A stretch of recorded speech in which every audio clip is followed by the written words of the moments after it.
Victoria Chapel. La iglesia hogar que nos recibe como anfitriona es la Ígola Cerámica y está liderada por Luis y Margarita Reyes. Se reúnen todos los viernes a las 20 horas.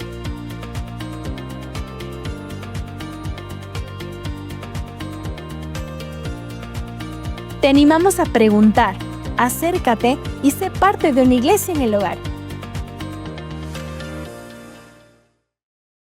Mujer, no sé cómo has llegado hasta aquí, pero sí sé algo.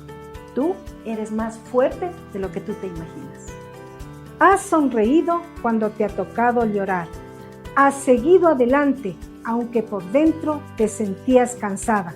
Y aún así, Dios ha estado contigo. No eres invisible, eres muy valiosa. Eres amada por un Dios que te ve, te escucha y no se ha olvidado de ti. Aunque a veces dudes, aunque a veces te sientas débil, en Dios hay fuerzas para ti. Tu vida tiene propósito, tu historia tiene valor y lo que Dios puede hacer en ti todavía no ha terminado. Por eso hoy día queremos invitarte a compartir con nosotros. En un lugar para conectar con Dios, crecer, sanar, aprender, compartir con otras mujeres como tú. Ven, este puede ser el momento que Dios use para recordarte quién eres de Él. Quizá hoy día solo necesitas escuchar esto. Dios te ama, te ve y tiene un propósito para ti. Evento Café para una amiga, el sábado 16 de mayo, a las 4 de la tarde, en Chapel by Verbo, en la Hostería San Alfonso. Queremos bendecir y honrar a todas las madres en su día. Por eso queremos escuchar lo que las distintas generaciones de nuestra iglesia tienen para decirles. Hola, mi mamá es una persona muy buena y también es muy bonita y también ella ayuda a las personas de la calle y cuando se encuentra cosas como en el baño un celular siempre devuelve y nunca se roba. Hola, mi nombre es Miguel, mi mamá es hermosa, me cocina y es muy amigable. Mi mamá es cariñosa. Mi mamá es hermosa y amorosa. Mi mamá es hermosa.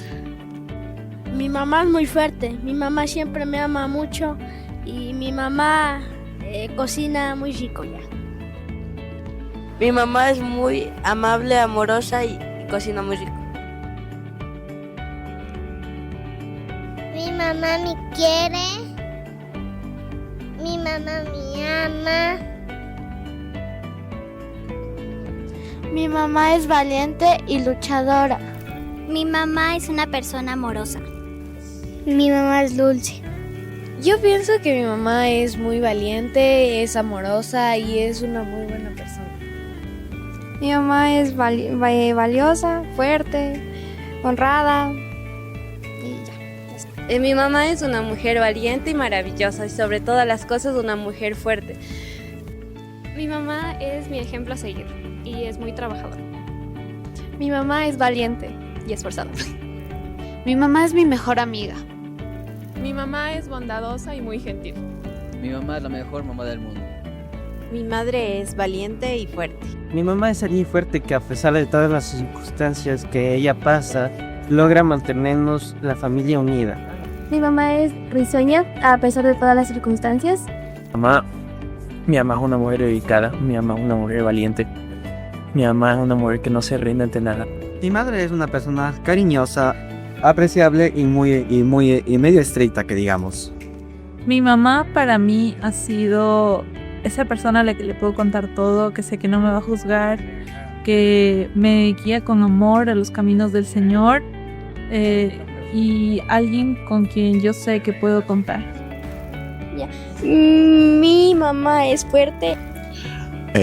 Gracias a Dios puedo decir que mi mamá es una mujer que siempre ha estado conmigo, a pesar de mis fallos, mis errores. Ha estado conmigo en las buenas, en las malas, amorosa, fuerte de carácter. Cuando ha tenido que jalar las orejas estaba ahí, pero nunca dejándome solo. Bueno, para mí mi mamá es mi luz, es la persona a la que más amo en mi vida, es una guía también para mí y una persona a seguir también. Bueno, para mí mi mamá es una mujer muy luchadora, es una guerrera, es una mujer que es muy servicial y me ha enseñado a también ser más empático con las personas y amar a todas las personas como Dios nos mandó a amar. ¡Feliz Día de la Madre! Las bendecimos y damos gracias a Dios por sus vidas.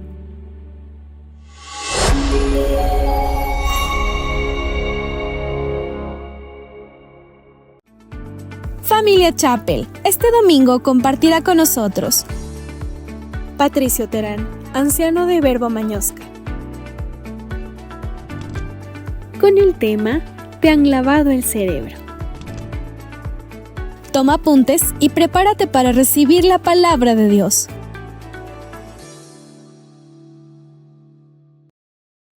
La madurez espiritual es la meta a la que todo cristiano debe alcanzar, debe llegar. Pero para lograrlo es cuestión no de un suceso instantáneo, es un proceso que toma tiempo. Y el ingrediente clave para alcanzar la madurez es la renovación de la mente, como lo dice Pablo en Romanos 12:2. Es necesario que renovemos nuestra mente si queremos pasar de la niñez espiritual a la adultez espiritual. La renovación es vital. Si no renovamos nuestra mente, vamos a seguir viviendo como hemos vivido antes de conocer al Señor. Si renuevas tu mente, vas a vivir la vida abundante que Cristo quiere que vivas y que Él ha prometido. Vamos en el tema de hoy, pues vamos a aprender cómo renovar la mente y cuáles son los beneficios que conseguimos al hacerlo. Muy buenos días, qué gusto estar con ustedes una vez más a los tiempos. Ya me hacía falta el calorcito del valle y el calorcito de ustedes también, que me lo demuestran cada vez que estoy por aquí. Bueno, vamos a entrarle al tema, haciendo honor al tiempo de ustedes y todo. Bueno, ahí es el tema, te han lavado el cerebro.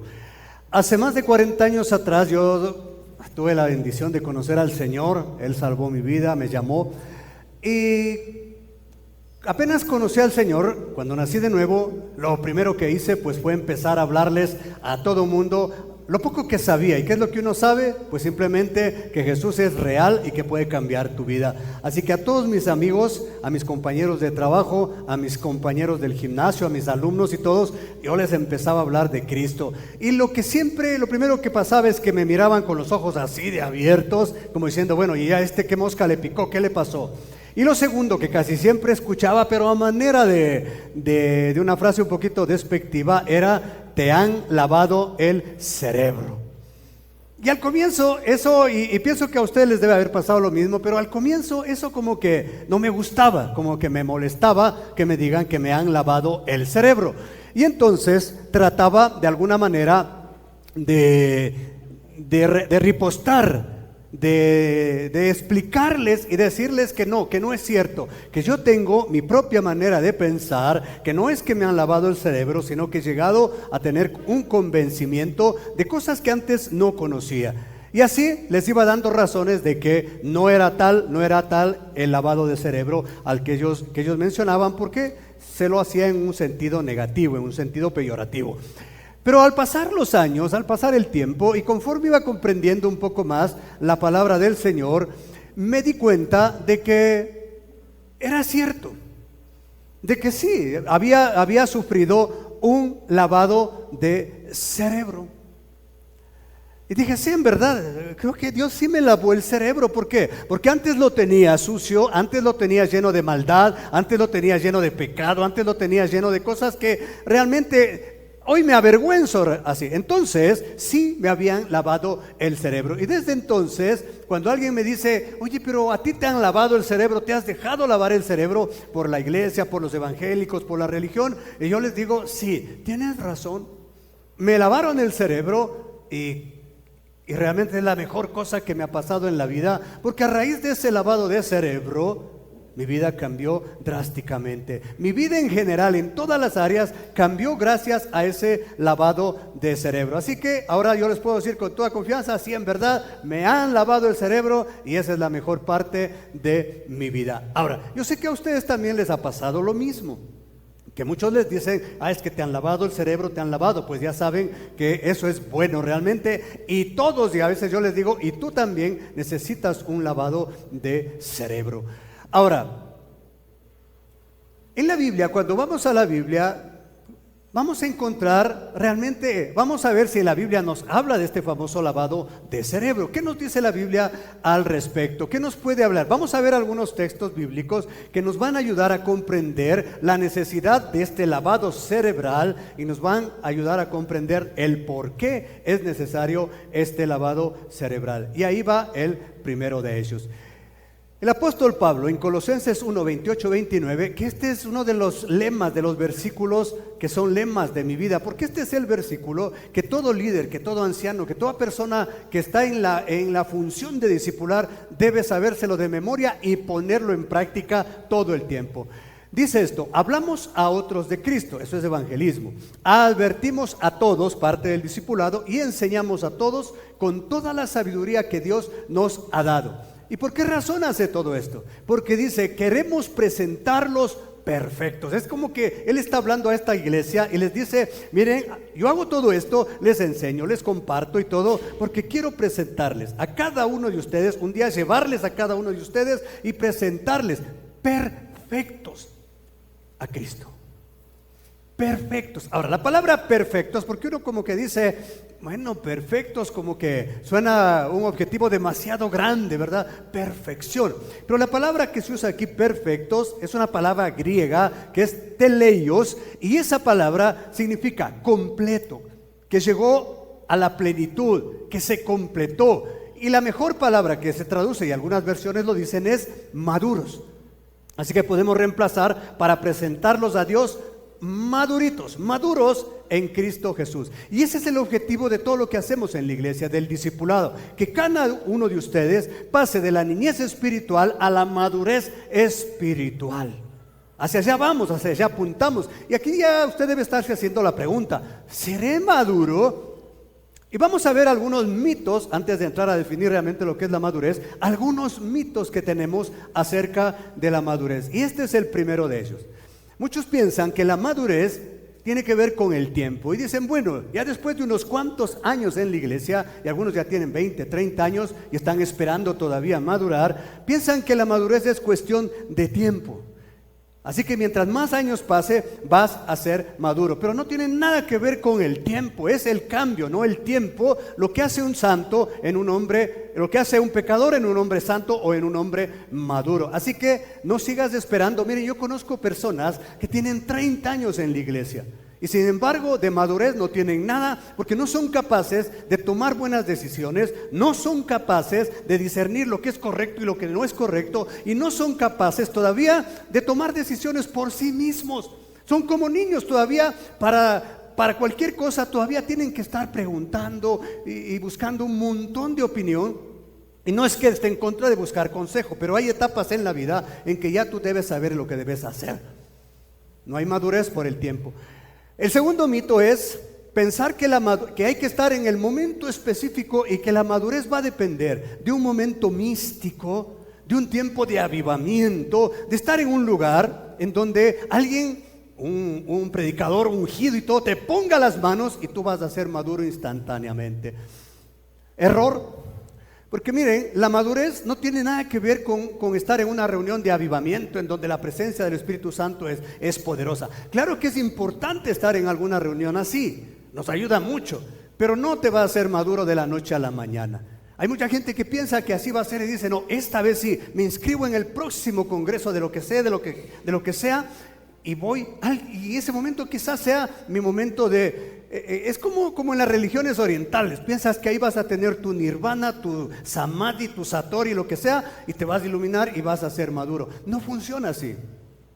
La madurez no es cuestión de un momento así, flash, no, nada que ver. Otros en cambio piensan que la madurez tiene que ver con conocer mucho, con saber mucho.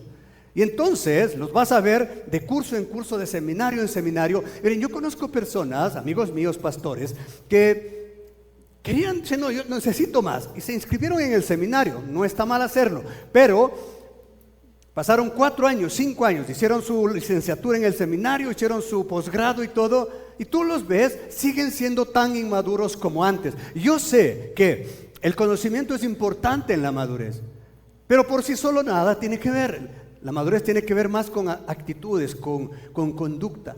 Y yo los conozco y los veo cuando enfrentan situaciones en la vida, los veo reaccionar con mucha inmadurez. Sí, conocen muchas cosas, conocen hasta algo de griego, porque algo te dan, conocen mucho de teología, te pueden explicar la historia del pensamiento cristiano, pero sin embargo no hay madurez. Así que es otro mito de la madurez. Y uno más, hoy solo los pongo 4 porque hay como 7 que yo encontré por ahí. Y el otro es pensar que la madurez tiene que ver con los dones. Y tú dices, bueno, si yo tengo ciertos dones, voy a ser una persona madura. Y así que tú estás buscando que el Señor te dé 1, 2, 3, 4, 5 dones para ser maduro. Pero miren, los dones son regalos. Los dones son simplemente regalos y que Dios no te los da por tu madurez o tu inmadurez. Simplemente eres cristiano y Dios te da un don para que sirvas en el cuerpo de Cristo, maduro o inmaduro. Así que vas a encontrar muchas personas sirviendo en la iglesia con dones extraordinarios. Mire, yo he visto personas que tienen dones de ciencia, proféticos, de sanidades, dones de evangelistas, dones de maestros, pero sin embargo siguen siendo inmaduros. Y ustedes deben conocer a algunos así. Ustedes dicen, pero qué raro, con ese don tan tremendo y cómo Dios le usa, y sin embargo tiene actitudes de inmaduras. Porque los dones simplemente son regalos, así que no vayas a pensar que porque tienes un don ahí milagroso, un don extraordinario, ya vas a ser una persona madura. Entonces, no tiene que ver con eso. En 1 Corintios 14:20, al respecto, hablando de los dones espirituales, Pablo les dice a esta iglesia, imagínense, a la iglesia de Corinto. La iglesia de Corinto, donde estaban los corintios, era una iglesia en donde los dones milagrosos, los dones sobrenaturales abundaban.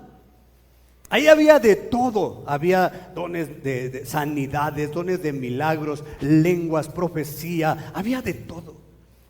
Y sin embargo, era una de las iglesias, si uno lee las cartas, era una de las iglesias más inmaduras. Y a ellos les dice esto, hermanos, les dice, corintios. Es como que aquí nos dijera a nosotros para tratar de confrontarnos. Viene acá y dice, Chapel, no sean niños en el modo de pensar.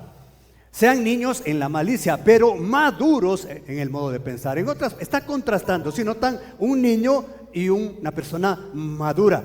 Ahora, ¿es malo ser un niño? No. Si eres un niño, si acabas de nacer de nuevo, eres un bebé, todos te van a decir, ay, qué lindo este bebé. Todo bebé es lindo, no hay bebé feo. Yo no he visto que nadie vaya a la maternidad y vea al niño y dice, ay, qué feo este niño. Nadie dice así. Todo bebé es lindo, todo está bien. Pero lo que no está tan bonito, no es tan agradable, que conforme vayas creciendo, sigas pareciendo bebé. Y entonces pasan los años y ya no eres un niño, ya se espera que seas un adulto, ya se espera que estés enseñando a otros. Pero si sigues así, ya nos ponemos a pensar, ¿qué está pasando? ¿Qué está faltando en esto? Y entonces, ¿qué es la madurez? Dejando a un lado los mitos. La madurez no es sino la manera en que reaccionamos a las diferentes circunstancias que la vida nos presenta. Por eso es que cuando pasa algo, cualquier cosa que pase en tu vida, se nota si reaccionas con madurez. Es la reacción tuya, con madurez o con inmadurez. Cuando alguien te cruza el carro, ¿reaccionas con madurez o con inmadurez? Tiene que ver con eso. Simplemente dice, no, este está ya maduro. ¿Por qué dice que está maduro? Porque ya tiene capacidad de resolver las cosas. Hay una madurez más emocional. Ya dominas tus emociones, dominas tus sentimientos, tus pensamientos. Ya no te dejas llevar por las emociones. La madurez espiritual tiene que ver con el mejor manejo de tus emociones y de tus pensamientos. Si no hemos avanzado en eso, obviamente somos personas inmaduras. Seríamos niños en Cristo. Así que la madurez es eso. ¿Y cómo alcanzamos? ¿Cómo llegamos a alcanzar esa madurez que todos queremos y que es el objetivo de la vida cristiana? Ojo, vamos a encontrar un montón de versículos que nos hablan de que el objetivo del discipulado, de la vida cristiana y todo, es alcanzar la madurez. Y todo lo que hacemos como iglesia tiene que ver con eso, con llevar a una persona de la etapa de la niñez a la etapa de la madurez, porque cuando es maduro da fruto, cuando es maduro rinde, cuando es maduro le hace bien al reino de Dios. Y hay un pasaje en especial en la Escritura, en el libro de Romanos, que ustedes lo saben, y que nos dice la manera, el cómo alcanzar esa madurez. Veámoslo. Romanos 12, 2, Reina Valera contemporánea. Miren lo que dice. No adopten, igual le dice a la iglesia, está hablando a cristianos, ojo. No adopten las costumbres de este mundo, sino transfórmense por medio de la renovación de su mente. Pero veamos la primera parte. No adopten las costumbres de este mundo. Buen consejo, ¿verdad? Si aquí alguien nos dice, miren, hermanos de Chapel, no adopten las costumbres de este mundo. No vivan como el mundo, no sigan la corriente de este mundo. Hasta ahí sería un buen consejo. Sería algo como lo que oímos todo el tiempo, lo que te dice la mamá, lo que te dice el papá, lo que te dicen en el trabajo. Mira, tienes que ser más responsable, ¿sí? Tienes que ser más juicioso, más cuidadoso, tienes que ser un mejor padre, tienes que ser un mejor estudiante, tienes que ser, sí, todos sabemos que eso tenemos que hacer. El punto es que si Pablo se hubiese quedado ahí, no hubiera sido solo sería una información, pero no sería tan valiosa. Ahora, ¿cuándo se transforma valiosa? Cuando Él nos dice que todo aquello, es decir, cuando nos dice no sigan las costumbres de este mundo, o no se amolden al mundo, o no sigan las corrientes de este mundo, y después nos dice cómo hay que lograrlo. Porque cuando yo leo la primera parte me suena la pregunta y digo, ¿y cómo se hace eso? ¿Cómo hago para no seguir las costumbres de este mundo? Y Él nos da la receta y dice, transfórmense. Es decir, sufran un cambio, una metamorfosis. Transfórmense por medio de la renovación de su mente. Y aquí está el secreto para alcanzar la madurez en Cristo. Renovación de nuestra mente. Si no renovamos la mente, ya vamos a ver de lo que se trata, vamos a seguir siendo niños en Cristo, no maduros. Sí, podemos estar aquí en todas las reuniones, pero vamos a seguir siendo inmaduros. Veamos, ¿qué significa entonces renovar la mente? Para eso debemos entender algo. Que nosotros cuando llegamos a Cristo, no importa la edad, es decir, usted llegó hace 5 años, hace una semana, ahora los que llegaron recién hace un mes o en este año, tienen una mente que necesita ser lavado, pulverizado y todo. Porque ¿cómo llegamos al Señor? Llegamos con una mente cargada de programación. Somos como una computadora, ¿verdad? Una supercomputadora. Naces de nuevo, Dios te da como un hardware, pero así de última generación. Pero lamentablemente tu software, tu manera de pensar, tu programa sigue siendo el de antes. Miren, Dios no te cambia la programación con un toque mágico. Yo quisiera que fuese así. Que cuando naces de nuevo, toda tu manera de pensar antigua se quede atrás y aparezca una nueva. Pero no es así. Dios no nos ha diseñado de esa manera. Entonces, nuestra mente, ahí tenemos nuestra mente, antes de llegar a Cristo, viene con enseñanzas. ¿De dónde las aprendiste? En el hogar, en la escuela, con los amigos, en el colegio, en la universidad, en las redes sociales, en la televisión. En todo lo que vemos, ahí aprendemos. Tenemos el concepto de lo que es el mundo. Tenemos el concepto, o sea, tenemos una visión, una cosmovisión de cómo es la vida. Entonces, aprendimos sobre el dinero. No lo aprendiste en la Biblia, lo aprendiste en el mundo que te rodea. Y por eso Pablo, ¿qué dice? No sigan las enseñanzas, las corrientes de este mundo. Aprendimos sobre el sexo. ¿En dónde lo aprendimos? No lo aprendimos en la Biblia, ni en la iglesia.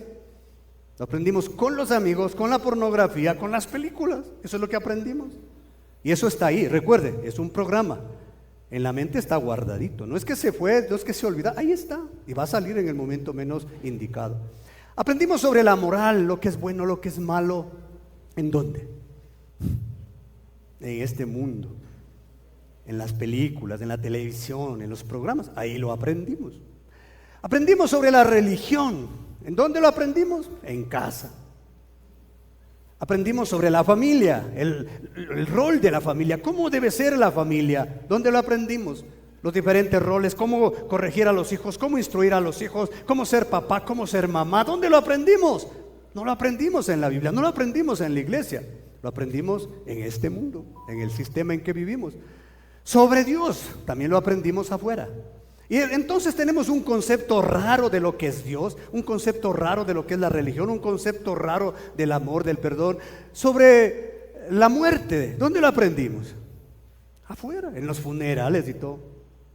Todo eso es nuestra vieja manera de pensar, nuestro software. Con ese vinimos a Cristo. Ahora, cuando naces de nuevo, pasa algo tremendo. Dios te hace una nueva persona, te perdona los pecados. No importa lo que hayas hecho, te perdona y Él te ve santo, te ve nuevecito, como un bebé. Pero hay algo que hay que hacer. Y ese algo es empezar el proceso de renovación. Muchos no hacen ese proceso. Simplemente piensan que se creyeron el mito de que con el tiempo todo eso va a ir cambiando. No, no va a cambiar, es intencional. No va a cambiar por ósmosis, no pasa nada. No por estar aquí sentado va a cambiar. Sí, ayuda, lo que estás escuchando sí te va a cambiar, por supuesto, pero hay que hacer algo intencional, hay que hacer un ejercicio intelectual. Y entonces, a muchos les pasa lo que dijo Mateo capítulo 12, versículos 43 al 45. Aquí el Señor nos cuenta la historia de una persona, piensen en cualquier persona que nació de nuevo, que fue liberada del pecado, del poder del pecado y de los demonios, fue liberado. Lo que a veces pasa en un encuentro, libre, 0 kilómetros. Pero como no hizo nada, porque se creyó el mito de que con el tiempo va a madurar, y dice la Biblia que salió sanito, chévere. El demonio salió de su vida, sus malos, y todas esas cosas. Pero pasa el tiempo y no hace nada. Y entonces, ese demonio, dice él, que salió de esa persona, anda por ahí vagando, vaga por Pifo, por Puembo, por Tababela, por todo ese lado. Ella extraña su casa. Y el demonio dice, ¿qué hace? Dice, no, pues yo aquí estoy vagando. Y esa casita que dejé se le ve que está bien. Y dice que mejor regresa a esa casa que está vacía, que está adornada, que está bonita. Y dice, no, está tan bonita, hay espacio para más. Y viene con muchos más, con muchos demonios más. La estoy parafraseando para hacerle más agradable. Y se instalan ahí. Y la vida de esa persona viene a ser peor que la que era antes. ¿Han visto personas así? Yo sí las he visto. Y después esas personas son las que nos hacen quedar mal, las que dan un mal testimonio de lo que es la vida cristiana. ¿Por qué? Porque dicen, no sirve. Lo intenté, dicen. Hice la oración, me arrepentí, fue un tiempo a la iglesia, pero mi vida volvió a ser la misma y ahora estoy peor. He vuelto a caer en mis viejos hábitos, he vuelto a caer en mis viejas mañas, he vuelto a caer en mis viejos pensamientos. Nada ha cambiado, dice. Todo sigue igual, así que solo fue emoción, no hubo un cambio verdadero. No sirve. Realmente el cristianismo, en mí por lo menos dicen, no sirvió. Y no es que no sirvió. El problema es que no renovaste tu mente. Si no renuevas tu mente, tu vida no va a cambiar nunca. Va a seguir siendo la misma. ¿Por qué? Miren, ¿por qué es tan importante renovar la mente? Porque la manera de pensar determina nuestra manera de vivir. Vives como piensas. Los pensamientos determinan nuestra conducta. Si piensas que eres un inútil, vas a ser un inútil. Si piensas que no sirves para nada, no vas a servir para nada. Si tienes ideas raras de la vida, pues tu vida va a ser un desastre. Vivimos de acuerdo a lo que pensamos. La esclavitud, voy a poner un ejemplo para ser más gráfico. La esclavitud en los Estados Unidos, mediante la 13ª enmienda, se abolió el 18 de diciembre de 1865. 18 de diciembre, grábense esa fecha. Solo el día 18 de diciembre. Se acabó la esclavitud. ¿Cuántos esclavos había legalmente el 19 de diciembre? Ninguno. Ya todos eran libres. Pero, y usted iba a ver a los esclavos, seguían viviendo como esclavos. Pasaron los años y una gran cantidad de ellos seguía viviendo como esclavos. ¿Por qué? Porque lo único que aprendieron desde niños, ellos nacieron siendo esclavos, vivieron como esclavos, pensaban como esclavos y entonces no tenían otra manera de vivir. La manera de pensar determina la manera de vivir. Entonces siguieron pensando como esclavos y siguieron viviendo como esclavos, aunque ya eran libres. No sabían vivir de otra manera. Por eso es necesaria la renovación de la mente. Si queremos empezar a vivir como verdaderos ciudadanos del reino de los cielos, como hijos de Dios, hijos del reino, tenemos que cambiar nuestra manera de pensar y ajustarla a lo que la Biblia enseña. ¿Cómo cambiar la vieja programación o la antigua programación? Entonces, hay una manera, porque la Biblia nos dice que eso hay que hacer y nos dice cómo hay que hacerlo. Veamos. Segunda de Timoteo 3, 16, 17. Vean lo que dice. Toda la escritura el contexto habla de esta palabra. Toda la escritura es inspirada por Dios y útil para enseñar, para redarguir, para corregir, para instruir en justicia, a fin de que el hombre de Dios sea, otra vez la palabrita, perfecto, teleios, completo, maduro, listo. Enteramente preparado para toda buena obra. ¿Cuál es el ingrediente que va a renovar nuestra mente? Esta palabra. No hay otra manera. No es el tiempo, no es el avivamiento, no es el conocimiento. El de la palabra sí, puesto en práctica por supuesto. Y tampoco son los dones. Es la palabra de Dios. Ahora, voy a graficar. Yo invité a un amigo en este día que me acompaña en muchas de mis charlas.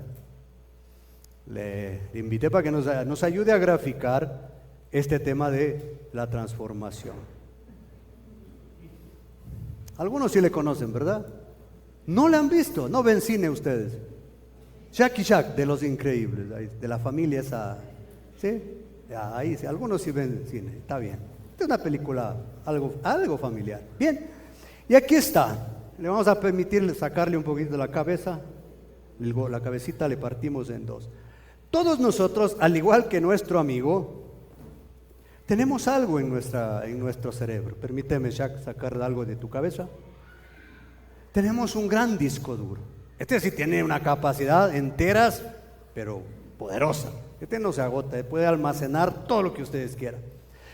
Cuando no éramos cristianos, no nacíamos de nuevo, obviamente teníamos aquí, vamos a ver, ¿qué nomás hay aquí? Hay muchas cosas aquí.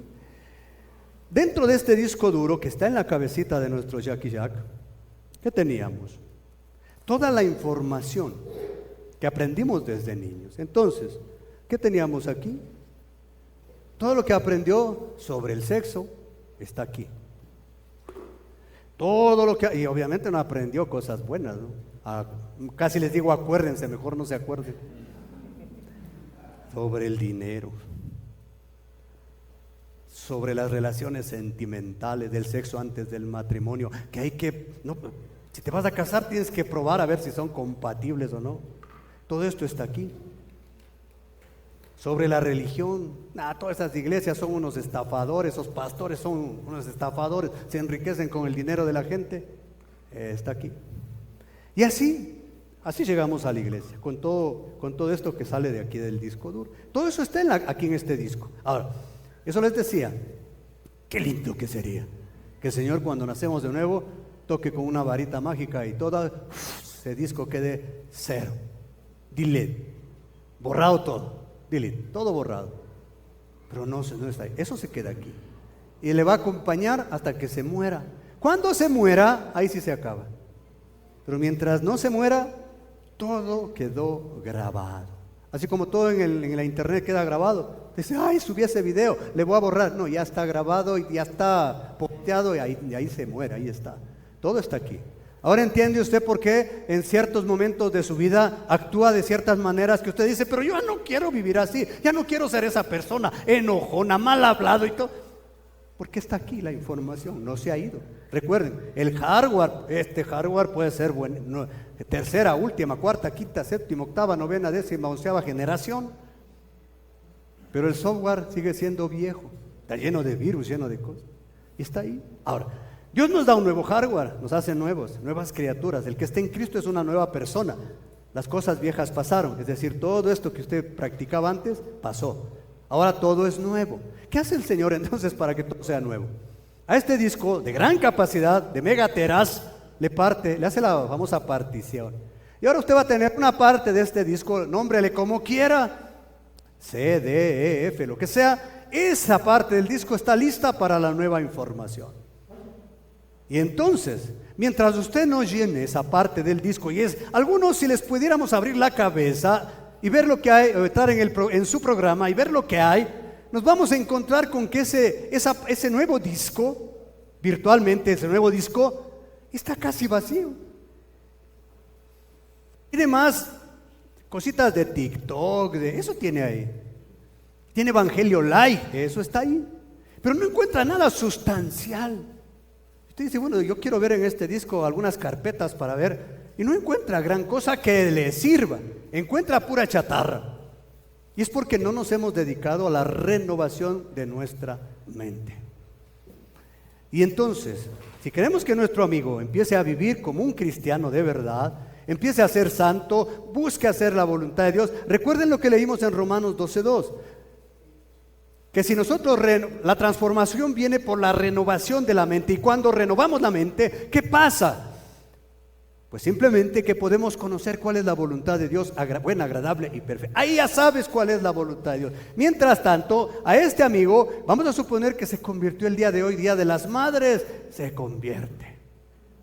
Y de aquí empiezan a pasar los días, las semanas y todo. Claro, viene a la reunión, viene todos los domingos, bueno, dependiendo cuando tiene que jugar fútbol no viene y todo, porque todavía en su mente está que el fútbol es lo más importante.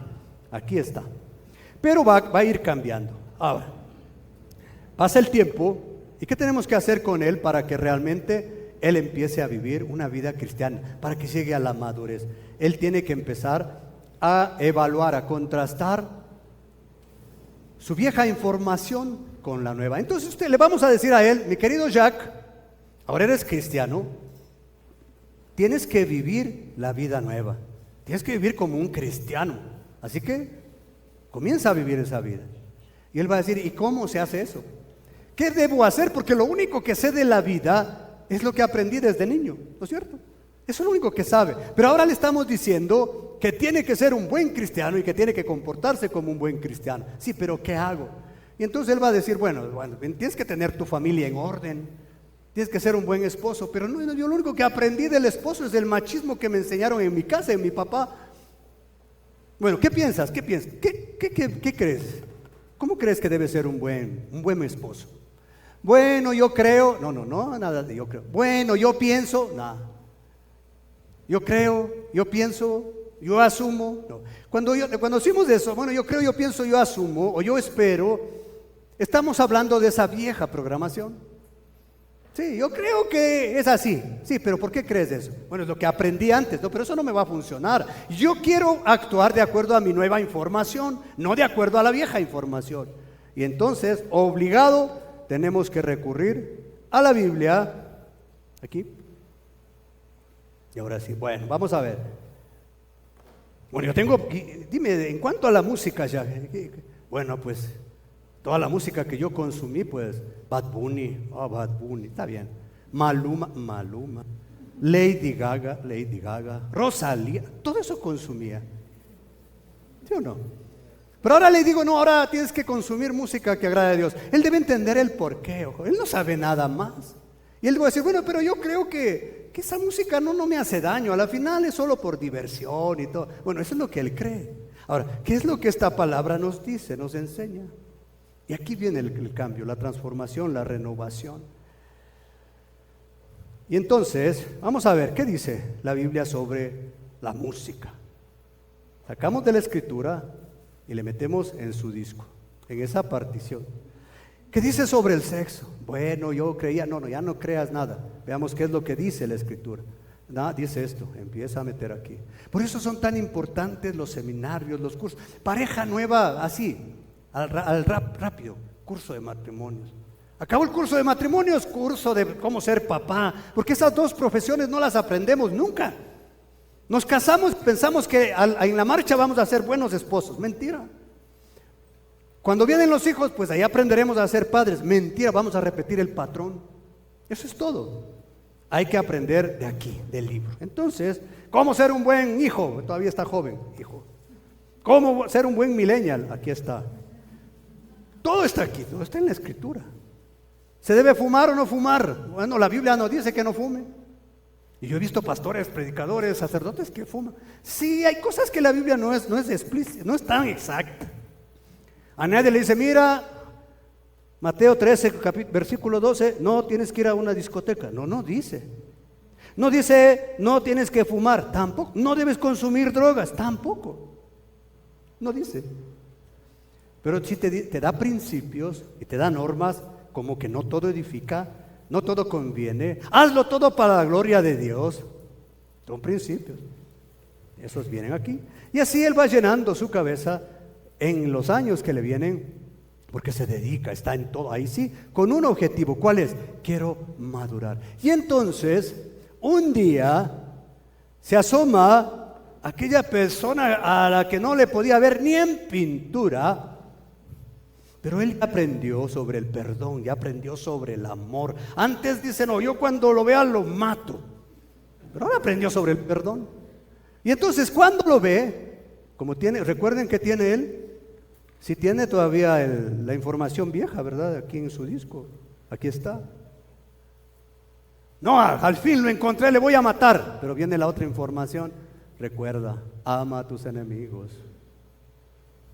Si tu enemigo tiene hambre, dale de comer. No, veneno le voy a dar. No, dale de comer. Llévale un pollito, mándale por Uber Eats, mándale a la casa y mándale un pollo.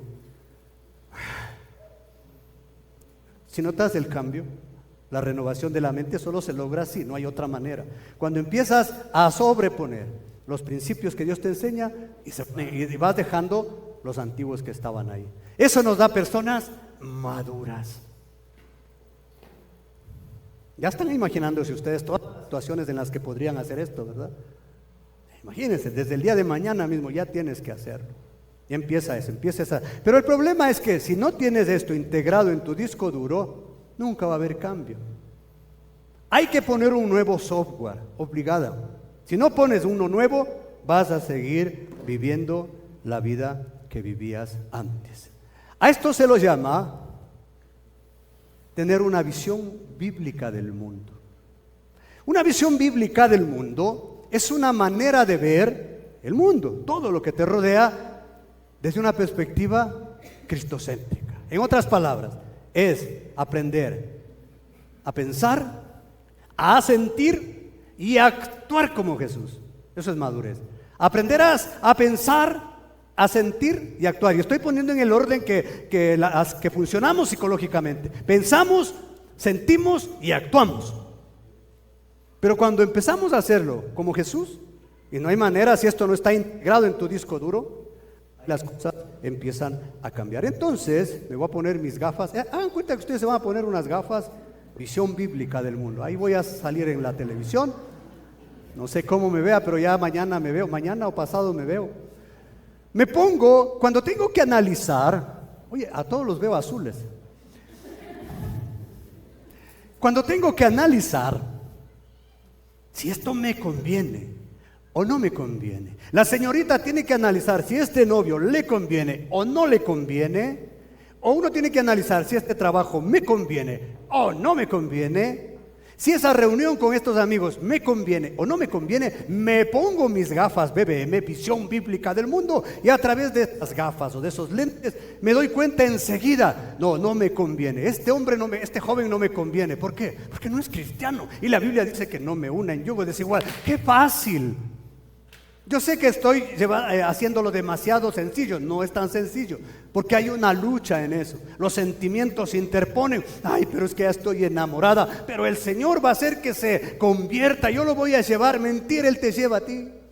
Lo hemos visto 1,000 veces.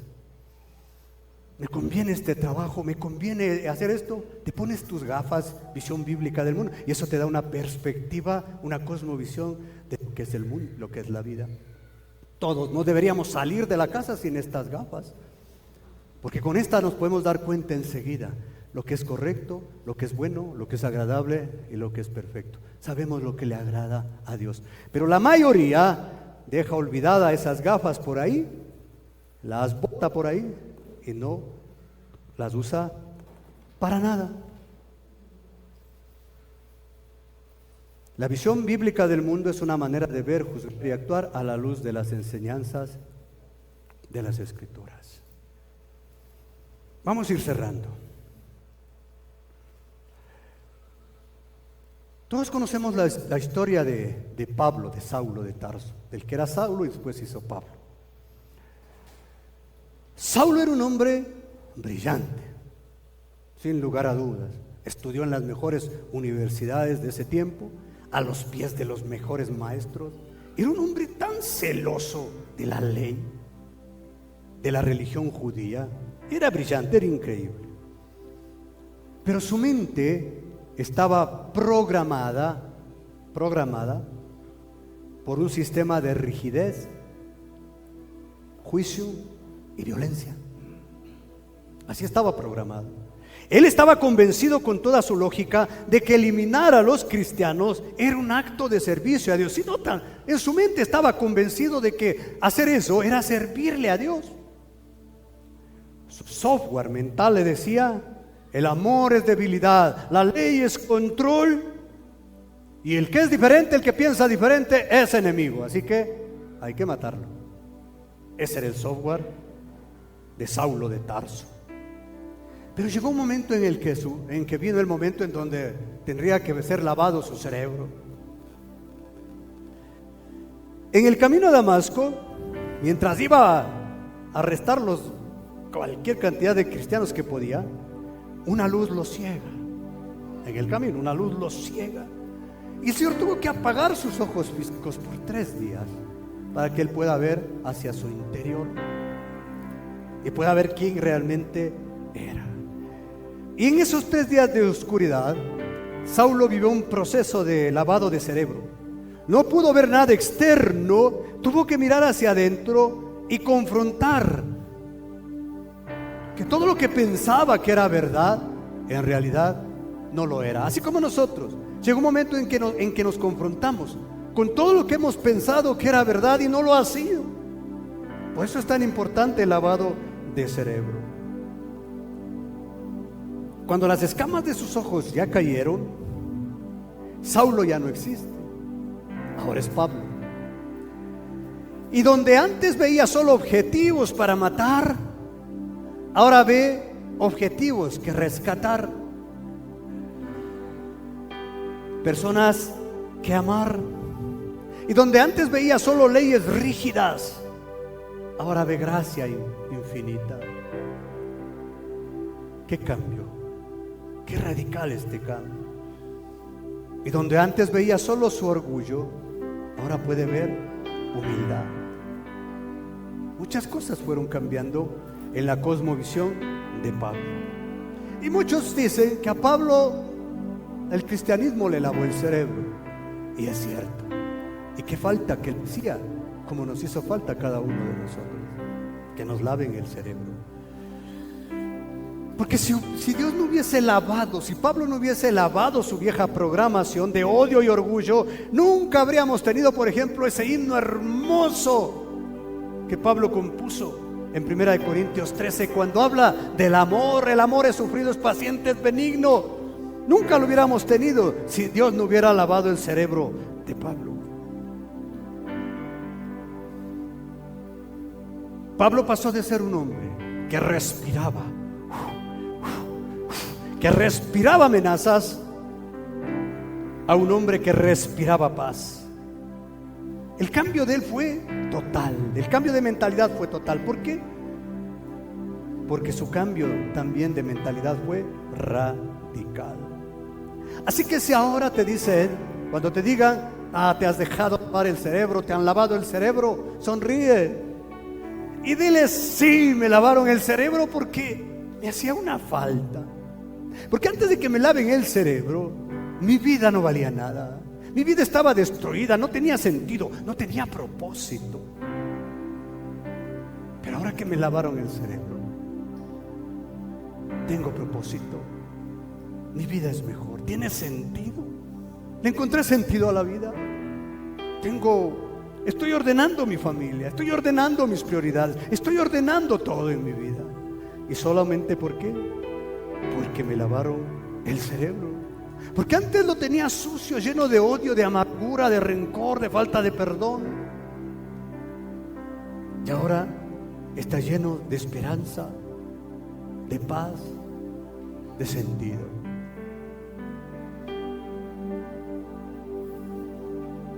Mira, iglesia, Chapel, no te conformes con la programación de este mundo.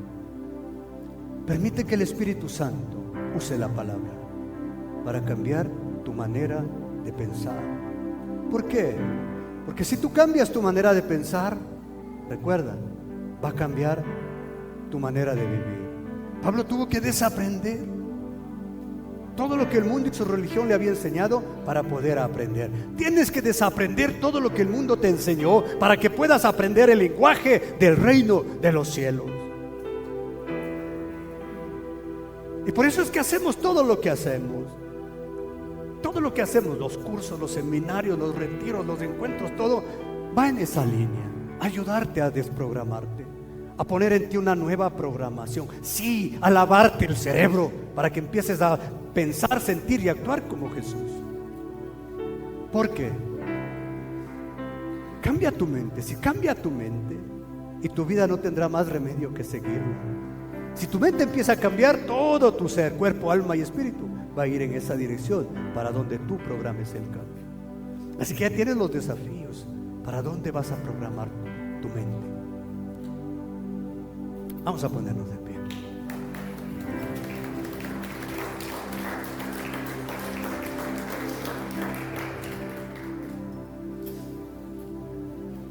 Padre bueno, tu palabra, Señor, ha sido hablada. Y yo sé, mi Señor, que tú has confrontado nuestra mente y nuestro corazón con esa palabra. Te ruego, Señor, que conforme tu anhelo, tu deseo para esta iglesia, pongas en cada uno de tus hijos, Señor, el querer como el hacer. Que hoy quieran, Señor, y mañana lo hagan. Empiecen ese proceso, porque es un proceso, ese proceso de cambio, de renovación. Que no se conformen con esa vieja programación que han tenido. Que la dejen ahí, archivada, guardada para siempre. Mi buen Señor, empieza, Señor, a producir ese cambio, esa transformación. Haznos ver, Señor, que no hay otro camino que la renovación, para hacer esa iglesia que impacte al mundo, para hacer esa familia que impacte a la sociedad, para hacer esta iglesia, Señor, cambia generaciones. Que no sea solo un lugar, Señor, que este no sea un lugar de entretenimiento, que sea un lugar de entrenamiento, Señor, y donde la meta sea la transformación. Padre, que cada uno de mis hermanos que están aquí sean transformados más y más a la imagen de Cristo. Que el Espíritu Santo empiece a obrar en tu vida. Tome esa palabra que está ahí, la saques y la cambie para cambiar tu vida. Que esta iglesia se levante con hombres y mujeres de toda edad, que pasen de la niñez a la adultez, a la madurez, y den fruto, abundante fruto, para tu gloria.